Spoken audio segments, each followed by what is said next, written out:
కుండల టాస్క్ అయిపోయిన తర్వాత బిగ్ బాస్ ఒక అనౌన్స్మెంట్ చేశారండి. నెక్స్ట్ అయ్యే గేమ్ ఏదైతే ఉంటుందో ఆ గేమ్లో నుంచి ఒకరిని ఎలిమినేట్ చేయండి అని చెప్పారు. అంటే ఉన్న 6 మెంబర్స్లో ఓన్లీ 5 మెంబర్సే గేమ్ ఆడాలి అని చెప్పారు. సో ఎవరిని తీసేయాలి అనే డిస్కషన్లో అయితే టాప్ మోస్ట్ ఉన్నటువంటి టాప్ 1 అన్న తీయాలి, లేకపోతే లీస్ట్లో ఉన్నటువంటి వాళ్ళనన్నా తీయాలని డిస్కషన్లో తేలింది. సో తనుజ గారు, భరణి గారు అండ్ సుమన్ శెట్టి గారు ఇమాన్యుయల్ని తీసేద్దాము, ఎందుకంటే టాప్లో ఉన్నాడు, ప్లస్ పాయింట్స్ కూడా ఎక్కువ ఉన్నాయి, తర్వాత హీ కెన్ కోపప్ అని వాళ్ళు డిసైడ్ చేసుకున్నారు.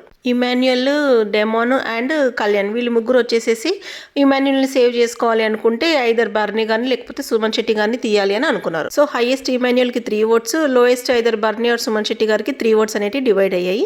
సంజన గారి ఓటు డిసైడింగ్ ఫ్యాక్టర్ అయింది అక్కడ. ఇమాన్యుయల్ సంజన గారికి క్లియర్గా చెప్పాడు, మీరు భరణి గారికి లేదా సుమన్ శెట్టి గారికి వేస్తే మేము కూడా వాళ్ళకే వేస్తాము, సో మీరు సేఫ్ అయిపోతారు. బట్ సంజన గారు డెమాన్ పవన్ నిన్న 1.5 lakhs నాకు ఇవ్వలేదు, దానికి ఆప్షన్ ఓకే అనలేదు, కాబట్టి నేను డెమాన్కే వేస్తానని చెప్పి డెమాన్కి ఓటేయడం జరిగింది. దీంతో గేమ్ అంతా మారిపోయి డెమాన్ పవన్ సంజనాకి వేశారు అండ్ కళ్యాణ్ కూడా సంజన గారికి వేశారు.